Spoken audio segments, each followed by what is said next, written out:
Welcome to the Tech Captains podcast. Today, Gareth and I are excited to have Jeroen Coenders, founder of Voortann, a cutting-edge digital platform transforming the building industry with enhanced speed, sustainability, and automation. Jeroen is also the founder and CEO/CTO of Packhunt, a cloud-native parametric platform boosting efficiency in design, engineering, and production. But you'll tell us more in a few minutes. His work aims to make advanced technology accessible to everyone. So, with a rich background at Delft University of Technology in the Netherlands, Jeroen has led significant projects, making a lasting impact in both academia and industry. So, please join me in welcoming Jeroen Coenders and his cat. How are you, Jeroen? Hi, thank you. Yeah, my cat and I, we are great. Him walking around in the screen sometimes, but yeah, seems to leave me That's alone great. So, so best. So maybe like to start, like I look at your LinkedIn in preparation of this podcast, and I saw that you actually spent a lot of years in academia, like 15 years. You did a PhD in next generation infrastructure for computational design, which seems very related to the companies you've been building. So can you tell us more about this? Yeah, well, maybe I should start my history with saying that I started programming when I was 9 years old as a hobby. My father brought home like this box with a Commodore 64 in it, and ever since I've been captured by like by the fact that you can, can program something, can control something, and build something yourself. The only thing is, when I went to university, I had well, let's say IT was my kind of like software programming was my hobby, right? So I Yeah. didn't want to do that as a profession or as something serious. So basically, that's why I went into civil engineering, because the other thing is I liked drawing buildings a lot, and yeah, I was good at math. So yeah, civil engineering in the Netherlands seemed to be a good choice. And yeah, from that, I basically at some point, you know that I don't know how you say this actually in English, but we say like the blood doesn't it runs where it doesn't want to go, or something like that, right? So it's in the end, like you have these two parts of your brain, and they at some point they come together. So this actually happened at the university when my professor asked me if I could he showed me actually a bridge, and this bridge was designed by a computer, and it was actually a topology optimization, which is basically the computer eating away the material that it doesn't need, right? So it's actually kind of a structural calculation, and this way, you kind of form a really nice. It's actually you get this kind of organic structures, almost like bone, like the bones in your body. So this completely fascinated me, like this idea that you could design something with a computer, right? I said like this is the two parts of my brain that came together.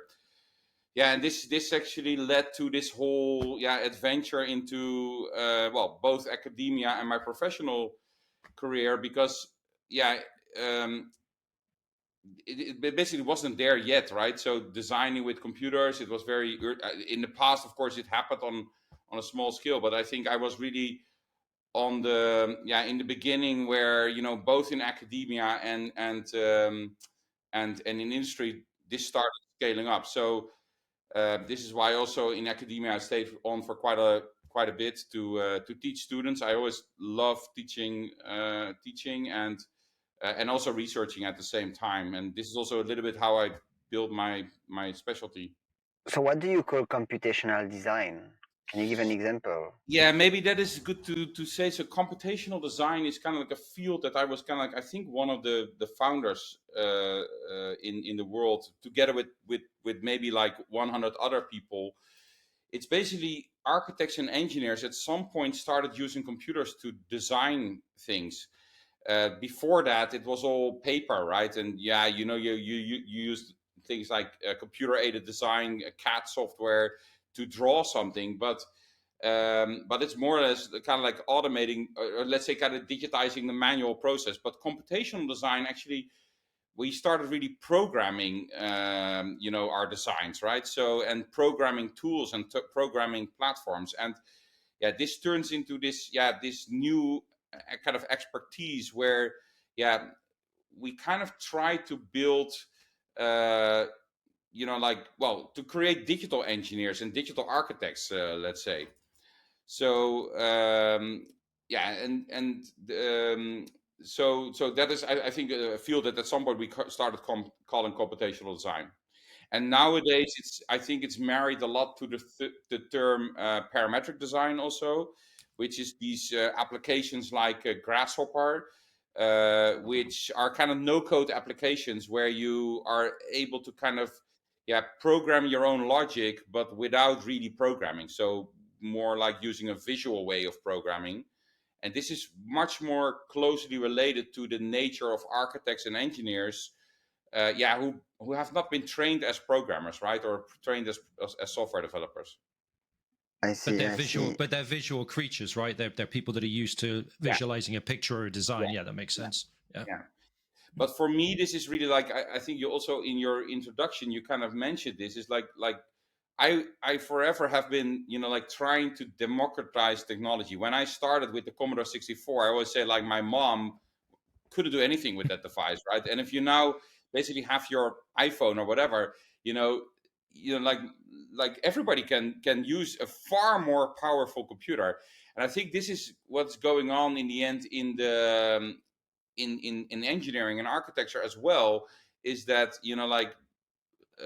when I started doing this stuff, I had to program the first applications to build these or generate buildings. Now you have these visual tools that are way faster, but also everybody can kind of do it, and therefore you can build your own tooling, right? And that is really, so everybody can, so it democratizes kind of like this skill set. I see. And is that what inspired you to start your company? Yeah, this is, I think, the thing that inspired me. Maybe it was the frustration. After my studies, I joined Arab, an UK-based engineering firm, really big. I think about these days they're probably like 17 or 18,000 people worldwide. They're known for the people who don't know, like the Swiss Re building in London, the gherkin-shaped building that. They built that. Yeah, that's a cool building. And, but also the Sydney Opera House in the past. So really well-known buildings. This is basically a company which consists of 18,000, 17,000 brilliant engineers. But my frustration was that, like when you walked into, let's say, the San Francisco office, you got the San Francisco people, while maybe there is some better knowledge in China, or there's maybe better knowledge in Europe or something. So it was really hard to kind of transfer knowledge from one place to the other, right? And so this is and that also happened with this computational design skills. So there were a few people who were starting this, but basically everybody should be able to use this stuff, right? And to kind of upgrade their own digital skill set. But it was really inaccessible, and this is what really inspired our own company, because to kind of build make sure that people could do this themselves, right? And that it could scale.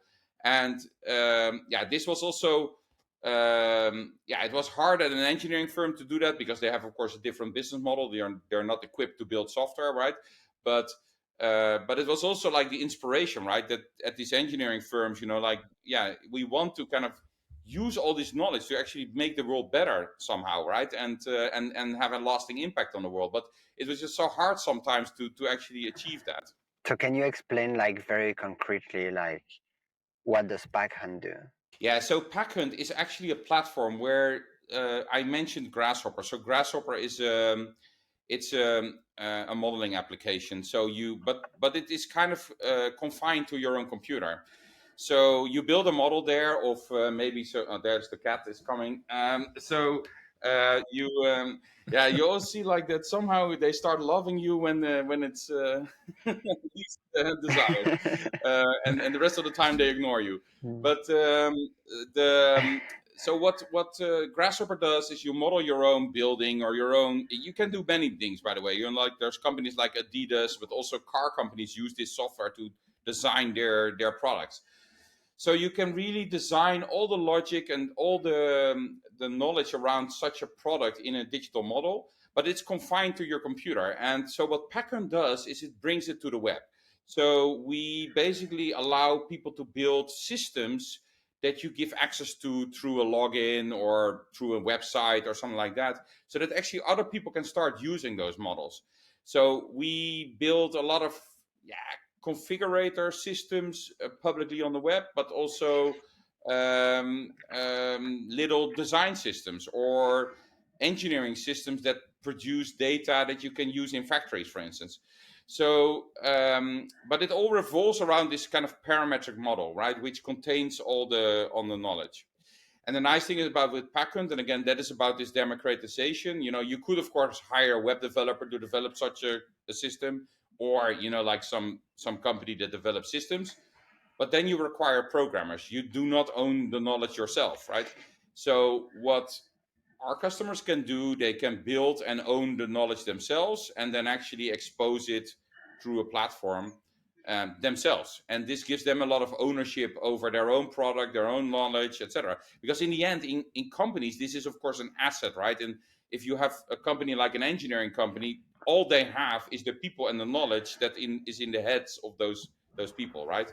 So it's really Yeah. valuable. You talked about some big customers. You're talking about Adidas. So I'm just curious. I mean, Packhunt itself, how scalable is it? I mean, we talked about the gherkin, right? Could someone design the gherkin on Packhunt or something Definitely. like I'm, the by the way, gherkin? not saying that Adidas is a customer. Adidas also uses the software that we Oh, use as right. well, Okay. right? But just to be clear, because I don't want to get sued by the Adidas at some point. But yes, so we design buildings. So basically, what you with Packhunt, but it could be really small scale stuff, right? We know Mm-hmm. each other from a time when also we were doing custom fit eyewear together with a startup and all kinds of sport. So it could be really small products, but it could go all the way up to building level. And actually, the gherkin was also designed in a parametric way, not with Packhunt, but also it is actually the result from mathematical formulas that were kind of programmed to come to that shape. That's why it's also kind of like this perfect shape. So I mean, I know nothing about civil engineering at all. It's one area I actually find it fascinating. I find the idea that you can, like, HS2 is just being built down the road from my house, and I'm always in awe driving by the construction site. I'm like, I don't even understand how you build something like this, right? But if you design a building like the Gherkin, for instance, what is the process then to take that from something I see on a screen? I mean, in very simple terms, to something I see on the screen to a guy showing up with a hard hat and a digger. I mean, how many things have to happen between those steps? Oh, I can that to explain the whole process, it will take hours. But Right. let's be quick about it. So there is like somebody who is a project developer who takes the initiative of such a project. Let's say the financial initiative. They go to an architect. That architect designs usually kind of like a vision and a way that the building is laid out. So what rooms are where are the toilets, etc., etc. Where's the entrance? And then all kinds of advisors come on board, and that's where engineering companies like Arab, for instance, come in. So they, for instance, analyze, will the building remain standing, right? So that's a structural engineer does that. There's other engineers that judge, is the building comfortable? Let's say, is there enough heating? Is there enough cooling? There's people who design the facade of the building. So in the end, there's many parts, and then after that it goes to a contractor, and the contractor in the end builds it, right? So they're the people really who you see on site. So in this process, let's say, between the project developer and the contractor, that's where we do a lot in the design of buildings. So we help companies to kind of like to automate tasks that in the past took weeks, and now you want to do them faster, because like also in construction and in the design of buildings and pieces of infrastructure, you see that also the whole aspect of being data driven, of course, is also something that you want, right? You want, in the past there was like an architect who said, oh yeah, I think this building looks nice, so therefore let's build it. And of course he had to convince a client of it, but now also there you see that people want a lot more data about, okay, what is a good building, right? And does the building actually perform to a certain measure? And that's where we do a lot of analysis and to actually judge that by its data. Okay. But the thing is, of course, it's all predictions, right? So that is also where it's hard, perhaps, right? Because the real data, of course, comes after we build the building. Okay. And so, I But mean, then you're anything. again, like I say, there's an area I don't know anything about, but I mean, it would seem like with CAD, computer design and everything in the past, I don't know, maybe 20 years, 25 years, that's come a long way. But what about construction itself? I mean, has that really changed? I mean, again, I look outside my village, there's houses being built, I drive by. It looks like houses are still built the same way they've always been built. There's bricklayers, there's people laying concrete. I mean, is that changing with tech? Yes, this is definitely changing now. So at least I think. Well, I'm not sure worldwide, right? But let's say I know the Netherlands and the Benelux, and but also I think in quite some few other countries, you see that there's a move towards industrialization. So rather than building stuff on site, we go to a factory, because a factory, Prefab, it's yeah. much more high quality. It's a controlled environment, right? But also you can build production lines there, and actually also like build production lines like you can have in like in car factories, right, with robots Yeah. and these kind of things, because we have a lot less skilled labor, right? So also actually putting that skilled labor on a dangerous site where they can fall off some scaffolding or something like that, that is, you don't want Oh, this, that's a right? really So good point. Yeah. Yeah. yeah, yeah. So what you now see in construction is that there's a lot more industrialized construction. There's also a whole thing going on about modularity. So rather than building all the pieces individually and bringing them to site, like every little pipe because that is what you see very, sites are often very messy because of all the garbage that comes off the boxes, and I don't know what they bring to site. We start building, like walls or even complete rooms that you put on the back of a truck, and then you truck them. And this is also a way that you can, well, again, it's higher quality, but it's also faster, right? So it's you can build faster with this, with a higher quality. And you now see sometimes that buildings of 20 stories get erected in a few days, right? While in the past that took a year or something like that, because they had to pour the concrete on every layer. They had to wait until one layer is hardened, and then the next layer, etc. So it would go really slow. But this is where there's a lot of things going on. And so also in this, what I said, like in this whole industrialization, there's also a lot of robotization and digitization going on, right? So the factories need to become smarter, because we don't want everything to look the same, that leaves the factory. So robots can help with that, of course. But then actually driving this into a digital in a digital way, so that you make less flaws, but also that it goes faster. This is important. What technologies have you used to build this platform? Yeah, so our platform is largely based on open source technology. So it's a cloud native platform. Actually, we use AWS as a base layer, where we have really our physical infrastructure. But then on top, we have this whole cloud native architecture which consists of, well, multiple microservices. And then we built a lot of our own stuff based off, well, various open source components and various closed source components, such as a kind of a special solver that we got from McNeil. That's the people who built Grasshopper, to actually solve their models properly. I see, I see. And for this podcast, the book that you send us in advance that you would like to recommend or present is Our Iceberg is Melting, Changing and Succeeding Under Any Conditions by John Cotter and Holger Rathgeber. Can you tell us more about this choice? Yeah, like first of all, I'm a book lover, so it was like the most difficult question to ask me, like, which is your favorite book, like that. So I was like, because I've got actually also I keep my favorite books on a separate shelf, right? But even from that shelf, it's like really hard to pick. But then I was talking to somebody actually this week, and because what we see, we work with a lot of factories now in the supply chain to this construction industry, right?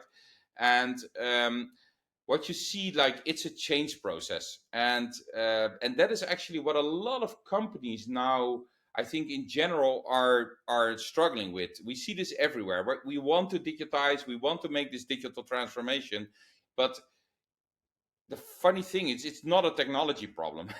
It's a people problem, right? So people actually encounter, this how do you say this, like that they're kind of scared of the change, right? And they resist the change, or they are unaware of the change. And every time I come back to the always call it the penguin book, because it's a book about penguins.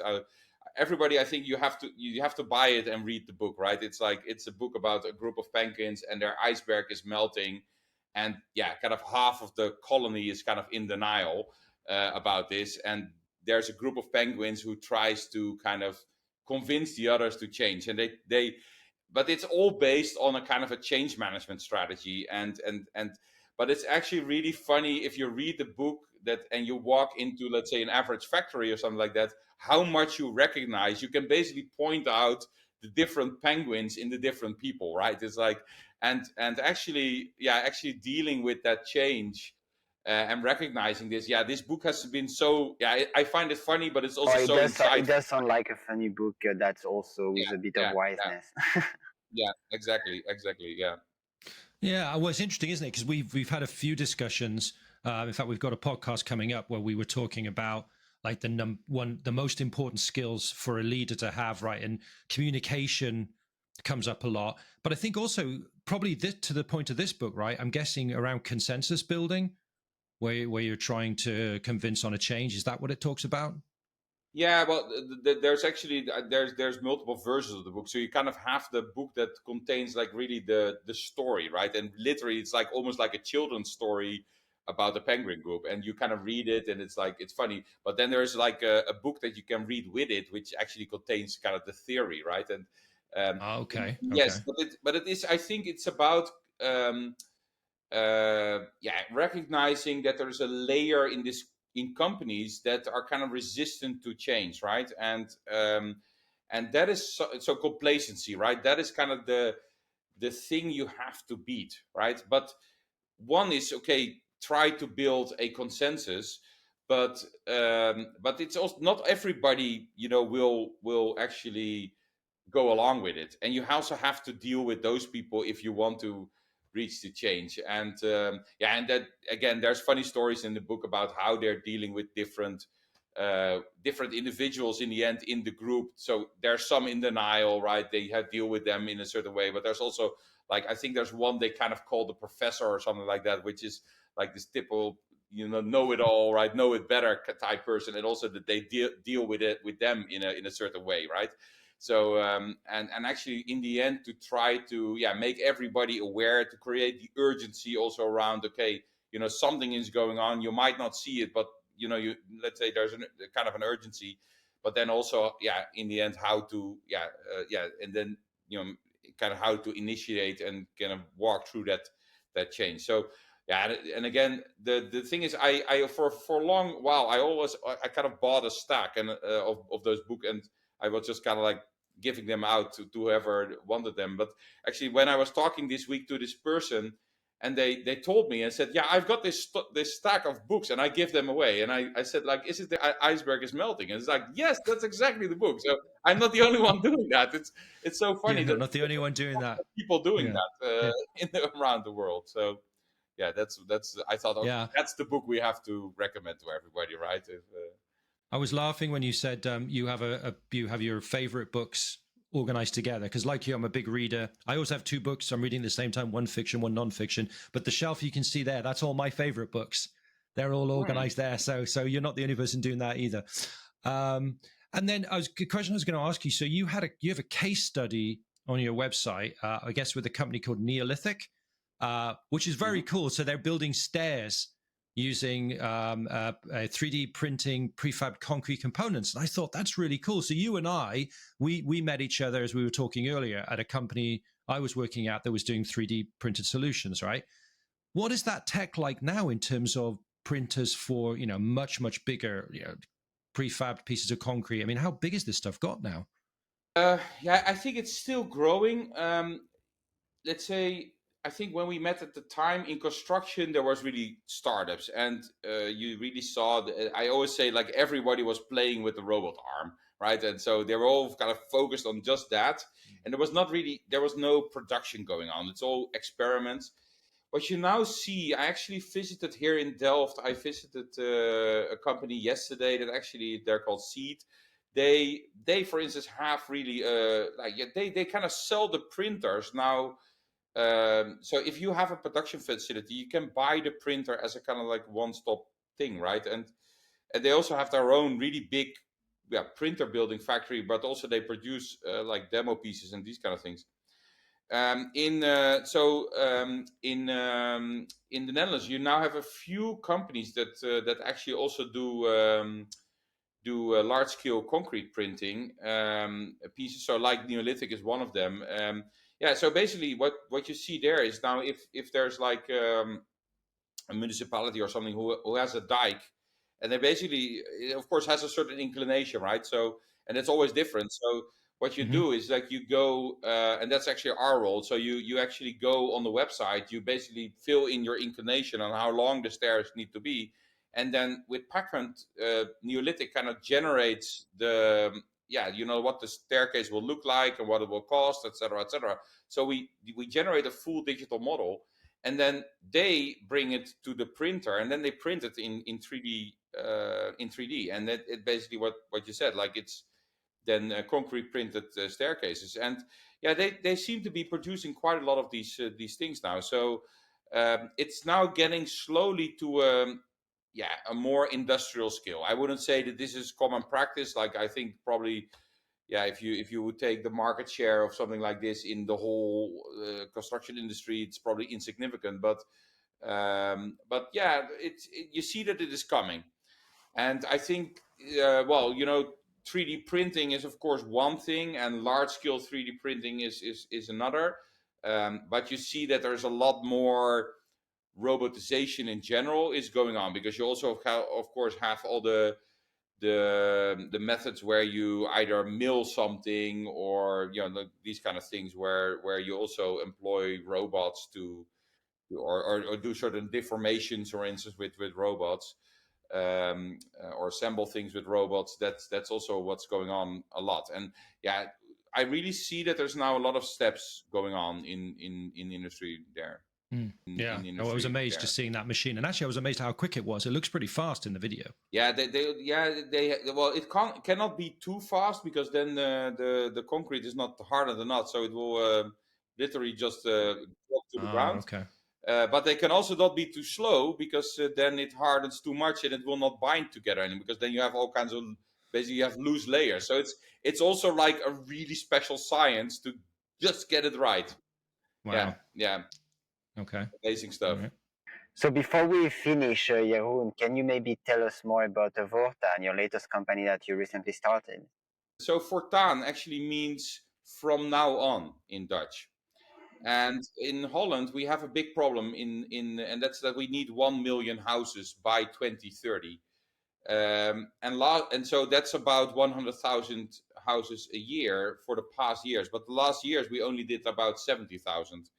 So we are a bit in trouble, because now, the number that we need to do per year is like 150,000. And it actually, it becomes more and more impossible.